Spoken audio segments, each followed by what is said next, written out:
hari yang baik, semuanya hari baik. Hari ini kita melakukan peliputan on location di lapangan Abadi Talise Kota Palu. Hari ini ada tablik akbar sekaligus pelantikan pengurus MCMI Kota Palu, Sulawesi Tengah.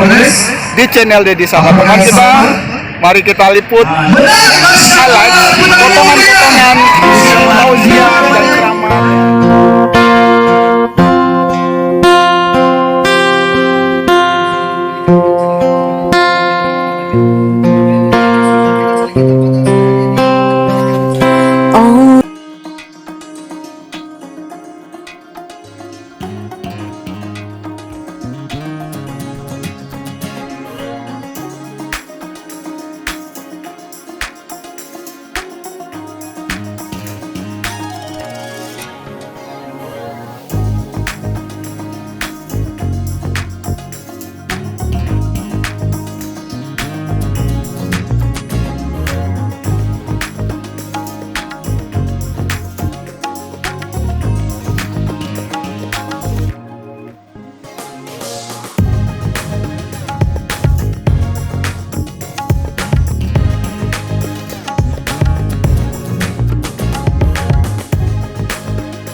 Waqala aidan li'ilafi Quraisy ilafihim rihlatas syita'i was-saif falyabudu rabb hadzal bait allazi at'amahum min ju' wa amanahum min khauf.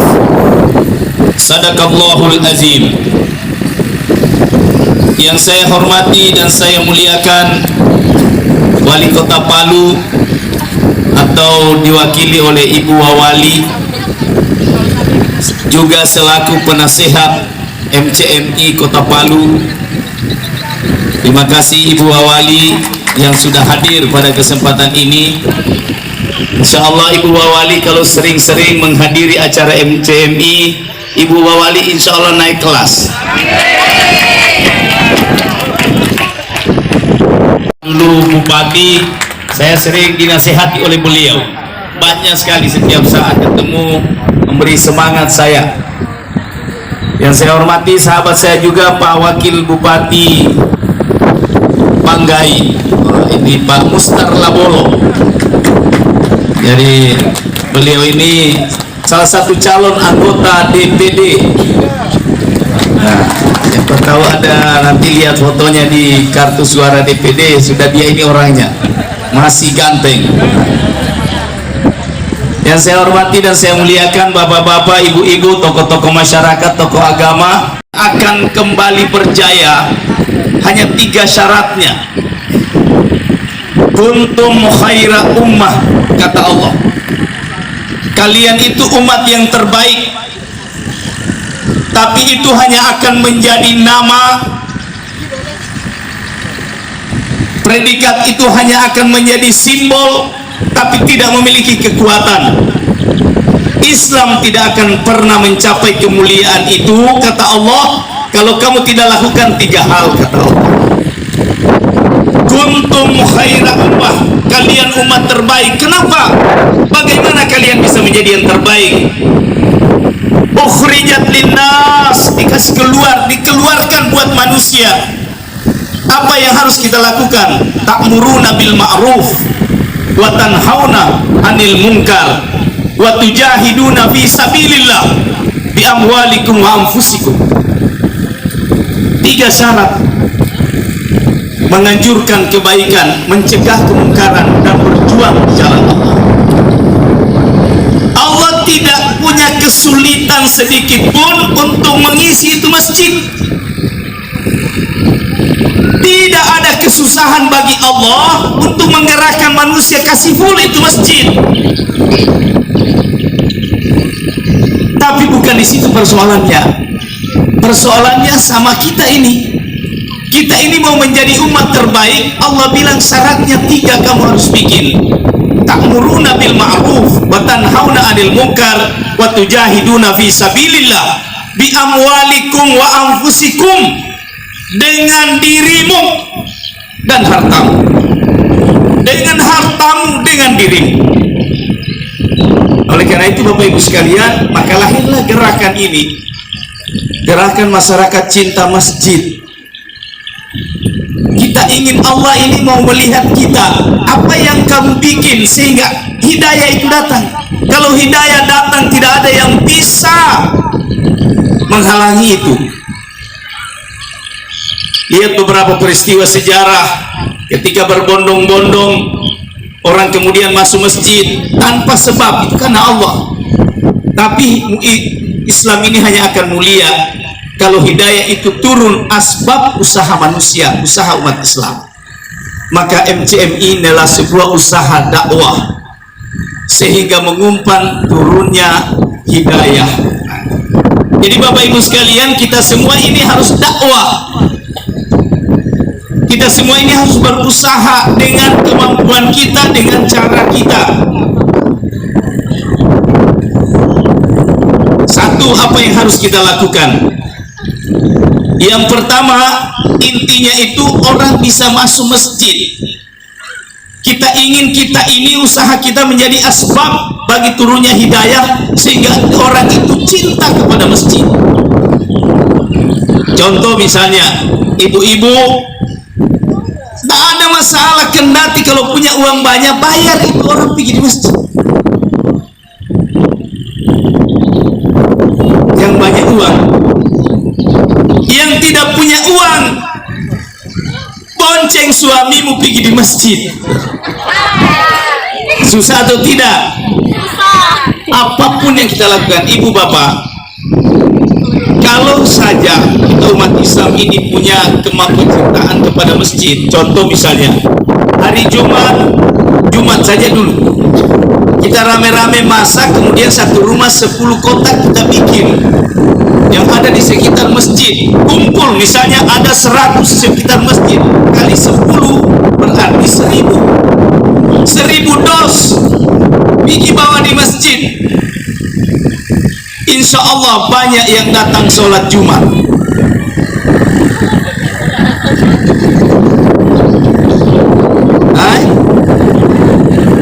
Tidak apa-apa, tidak apa-apa. Orang datang sholat itu biar dulu terpaksa. Nanti dia di dalam masjid baru tugasnya Allah memberi dia hidayah. Dulu Rasulullah sejarahnya, kalau ada tawanan perang, Rasulullah tidak penjarakan, tapi Rasulullah ikat di dalam masjid.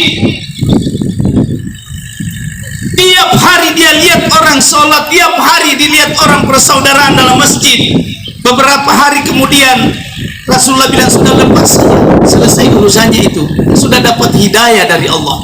Orang kalau dapat hidayah, Sayyidina Umar, tahu Sayyidina Umar, manusia paling jahiliyah, sampai anak saja dia kubur kalau hidup, kalau dia lahir.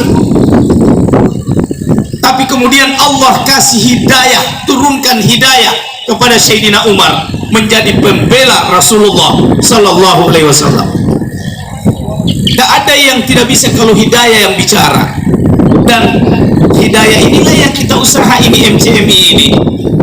Tidak ada gerakan politik, ini gerakan kita Bapak Ibu sekalian. Apalagi kita daerah kita ini daerah yang suka goyang-goyang. Allah sudah bilang tidak usah kau takut, makmurkan masjid, saya jamin keamananmu. Bapak Ibu tahu sejarah ketika Madinah itu sering goyang dulu, zaman dulu.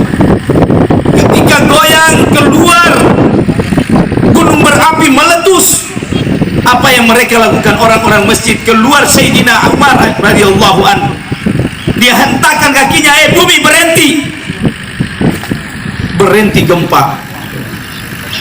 Kalau kita coba bilang begitu, kalau bukan kita yang jatuh duluan. Kenapa? Kekuatan masjid tidak ada. Keluar gunung berapi, keluar Sayyidina Umar cuma pakai surbannya, halau itu lahar, masuk ulang di dalam.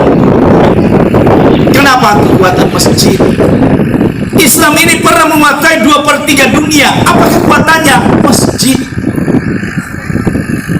Kita bukan mau mengintervensi, tidak. Kita ini di dalam. Bayangkan masjid kita semua sudah bagus hari ini Bapak Ibu sekalian, tapi isinya dari mana? Tak ada. Orang Yahudi di dalam bukunya dia bilang begini, umat Islam itu jangan pernah mau bisa lawan Yahudi kalau dia tidak bisa salat berjamaahnya itu seperti ramenya kalau dia salat Jumat. Yahudi bilang, inilah kunci kita. Mari kita. Jadi MCMI ini bukan cuma saya, bukan cuma ketua, bukan cuma pengurus, kita semua ibu-ibu. Dulu waktu di Morowali saya minta tolong sama ibu-ibu Wali. Ibu-ibu ya bantu saya. Bagaimana Pak? Kami mau bantu. Kalau bisa kasihan suku, bonceng suami untuk di masjid. Serius saya bicara ini, saya tidak main-main. Assalamualaikum warahmatullahi wabarakatuh.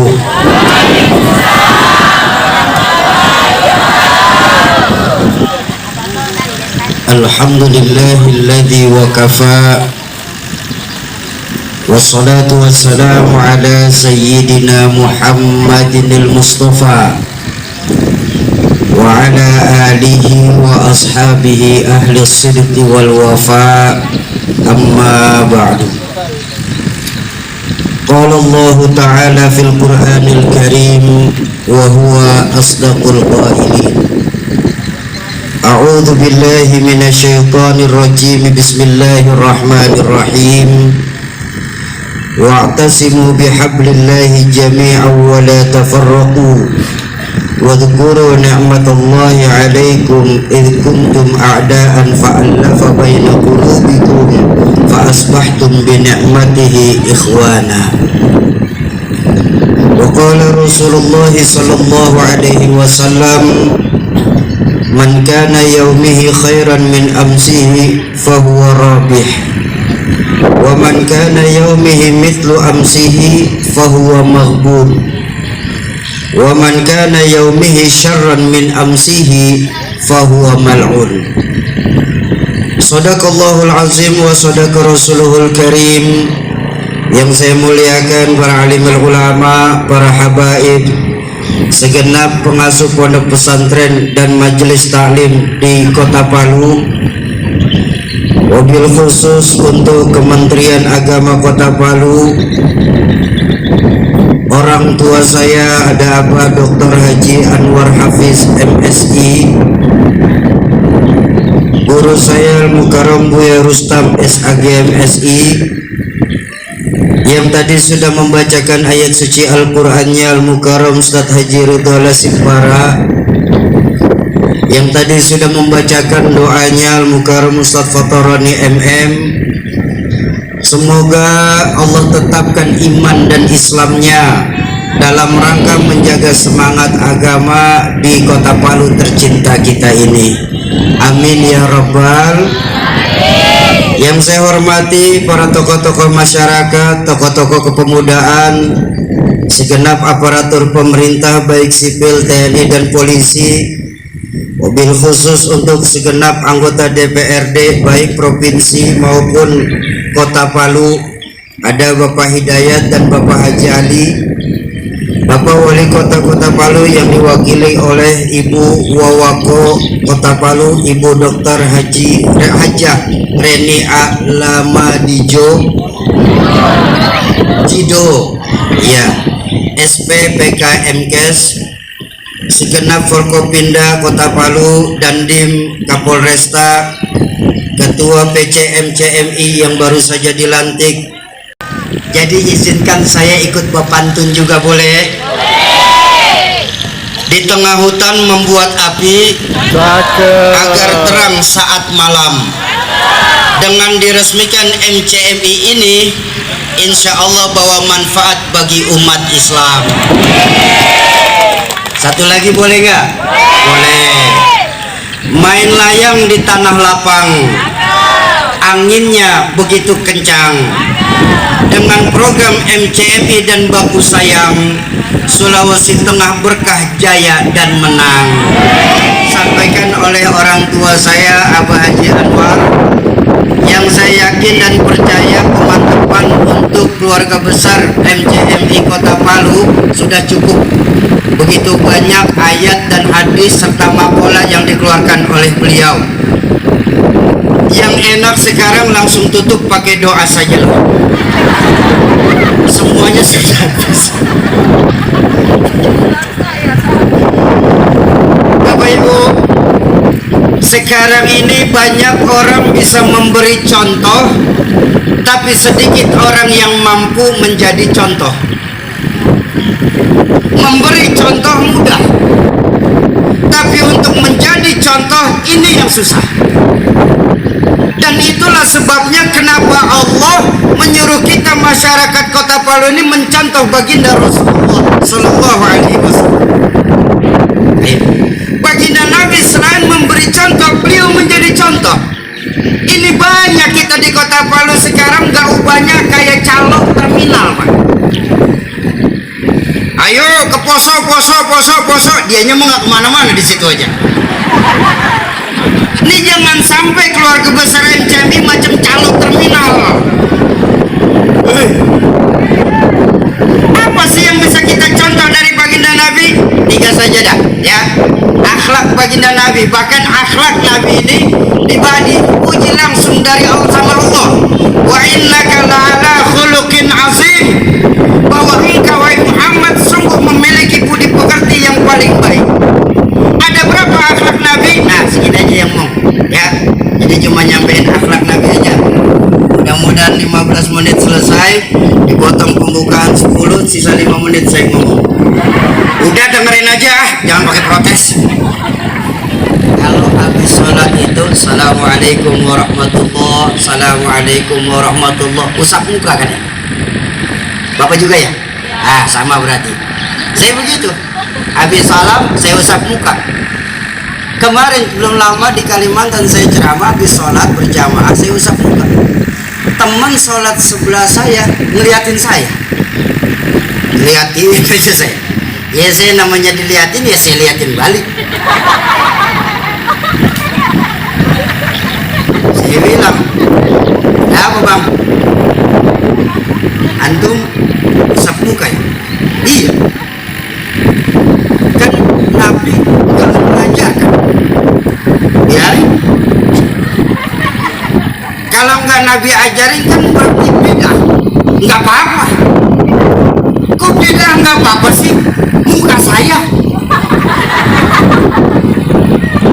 "Yang nggak boleh kalau habis sholat saya usap muka abang.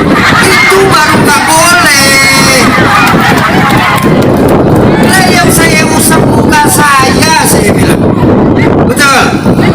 Saya jelasin, Pak. Saya jelasin juga. Saya bilang, "Bang, saya usap muka itu selesai salam kedua. Bahkan dalam fikih pun dijelaskan salam kedua dalam sholat hukumnya sunnah. Jadi bukan bagian dari sholat. Kalau lagi atahiyat saya usap muka, itu gugur sholat saya. Saya usap muka selepas sholat, ini bab kepantasan saja sebenarnya," saya bilang. "Kalau sudah selesai sholat, jangankan usap muka, mau joget TikTok juga biarin." Iya kan? Ini kan kadang-kadang kita disibukkan dengan perbedaan-perbedaan yang terjadi. Di masjid tidak ada perbedaan, Pak. Selama tujuannya satu, membentuk ukhuwah Islamiyah, membentuk negara yang baldatun thayyibatun warabun ghafur lewat masyarakat bermasjid. Apapun alirannya, itu saudara kita. Setuju? Yang senang maulid terusin. Yang gak senang maulid juga gak usah pakai ngelarang-larang. Ngatain orang maulid masuk neraka karena Nabi gak ada tuntunannya bikin maulid.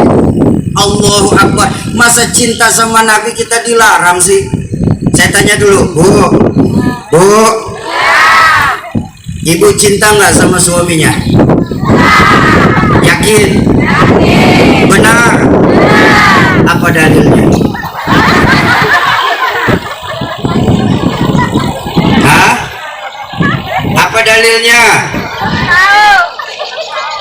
ada dalilnya. Untuk cinta ke pasangan kita saja nggak perlu berdalil, Pak. Masa ya cinta sama Nabi harus pakai dalil? Tanya diri kita, gimana cinta kita kepada baginda Nabi? Yang seneng Yasin tahlil malam Jumat, bagus, terusin, masjid jadi rame. Yang nggak seneng juga udah diem-diem aja. Oh, yang main judi slot masih banyak kok. Ngapain yang Yasin tahlil pakai dilarang-larang? Kirim Fatihah bid'ah. Malah pernah teman saya nanya, Sauki, memang hukumnya Fatihah, roh dibacain Fatihah sampai pahalanya? Saya bilang sampai. Apa buktinya, Sauki? Sampai sekarang itu roh nggak pulang-pulang. Jadi kalau ngomong sama tetangga sebelah ini yang gampang-gampang aja, Pak. Nggak usah pakai dalil. Sauki, jangan bercanda, saya juga serius. Apa buktinya, Sauki? Itu lu nggak nyampe-nyampe. Sekarang begini dah, kalau abang masih nggak percaya, kita langsung pembuktian di lapangan. Abang mati duluan. Nanti saya kirimin Fatihah. Kalau nggak nyampe, balik lagi nggak apa-apa sih. Dia nggak mau. Makanya lihat sekarang masjid-masjid kita, Pak, kalau udah malam Jumat sepi, sudah nggak ada yang membaca Quran lagi. Makanya yuk lewat MCMI kita makmurkan masjid-masjid yang ada di tempat kita masing-masing. Setuju? Apapun aliran kita, selama Tuhannya tetap Allah, nabinya tetap Nabi Muhammad, itulah saudara kita, dibangun dari masyarakat bermasjid. Makanya luar biasa masyarakat bermasjid, nilai silaturahmi. Bahkan kalau Bapak Ibu ingat, orang tua saya dulu, Rahmatul Abrod Zainuddin MZ, beliau pernah mengajarkan begini, MCMI, masjid-masjid kita kalau mau buat itu harus kayak 5 jari. Ini pentingnya silaturahmi. Ini 5 jari nih, kalau dia kuat, rukun, kompak, bersatu, apa yang gak bisa dipegang. Tapi kalau 5 jari ini centang perenang merasa dirinya paling hebat, apa yang bisa dipegang? Betul? Contoh 5 jari.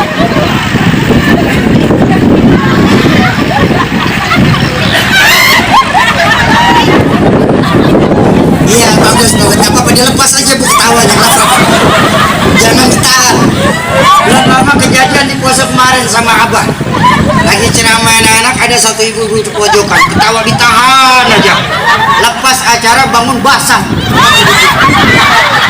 Ketawa dilepas aja, jangan ditahan. Kasihan nanti panitia bagian di sini kasih basah.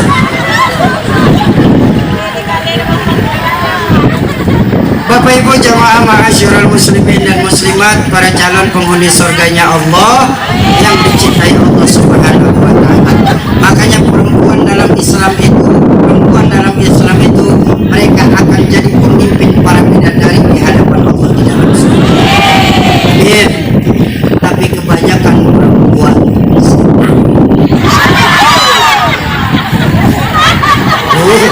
jangan protes loh, bukan kata saya loh, Bu. Ini cerita dari Nabi, Bu. Kan ketika boleh saya cerita? Boleh saya cerita? Saya cerita.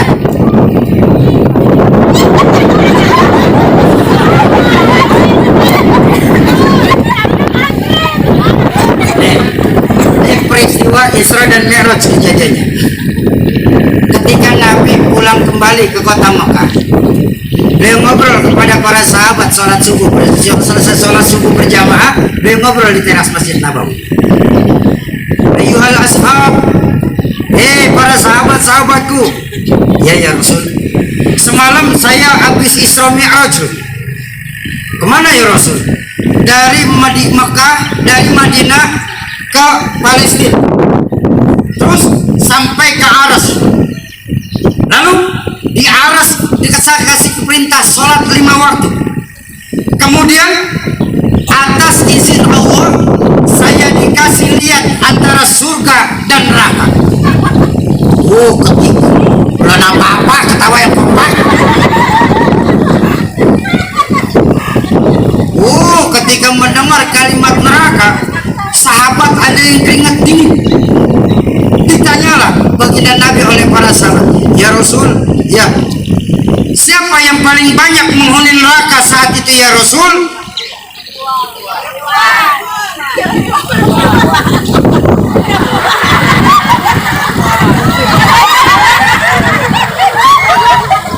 Perempuan.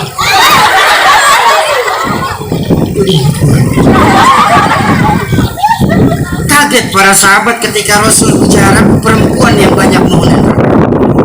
Apa mereka enggak sholat ya Rasul? Sholat. Apa mereka enggak baca Quran ya Rasul? Baca Quran sehari 1 juz. Apa mereka enggak ikut pengajian ya Rasul? Oh, rajian ibu-ibu untuk pengajian daripada bapak-bapak. Lihat aja seragamnya. Senin lain, Selasa lain, Rabu lain.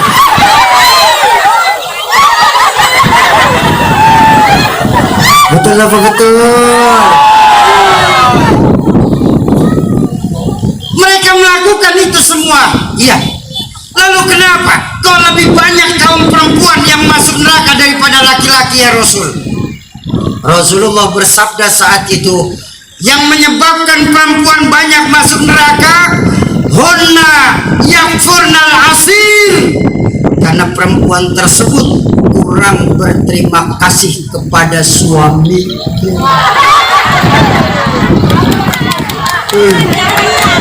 Tenang Pak, saya belain terus Pak. Kita mati kita jalan kubur sendiri. Betul. Sehebat-hebatnya Presiden Indonesia, karena ada yang dipimpin. Betul. Rakyat tanpa pemimpin namanya gerombolan. Pemimpin tanpa rakyat, apa yang mau dipimpin? Masing-masing kita saling membutuhkan satu sama lain. Tidak ada yang kita boleh merasa hebat dari yang satu dengan yang lain. Ya, harus seperti 5 jari ini.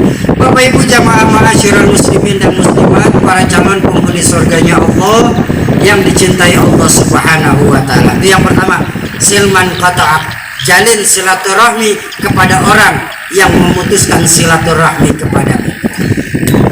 Yang kedua dan ketiga insya Allah akan kita lanjutkan di yang akan datang, kalau memang kita masih ketemu di masa yang akan datang lagi. Terakhir sama-sama kita baca suratul Fatihah. Kita tujukan buat orang tua kita, guru-guru kita, keluarga, sahabat dan kerabat kita yang terlebih dahulu mendahulukan kita, khusus madijtamahahun nabi sababihin kullu satul khas rahmatul abror, guru tua dan al-walid Zainuddin MZ bin Haji Ayyub bin Najib Turmuzi.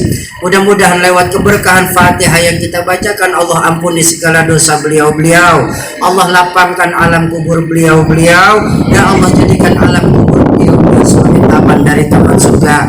Yang kedua, untuk kita semua, orang tua kita, guru-guru kita, keluarga, sahabat dan kerabat kita yang pada sore hari ini sedang kurang sehat, semoga lewat keberkahan Fatihah dan keberkahan majelis ilmu yang kita duduki ini, Allah angkat segala penyakitnya. Amin. Allah sehatkan kembali jasmaninya, Allah kumpulkan lagi di tengah-tengah keluarga tanpa kurang satu apapun.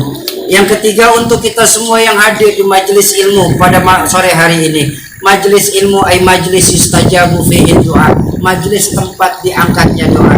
Semoga lewat keberkahan Fatihah yang kita bacakan, keberkahan dari majelis ilmu yang kita duduki, serta keberkahan dari yang membawa berkah itu sendiri, baginda Rasulullah sallallahu alaihi wasallam.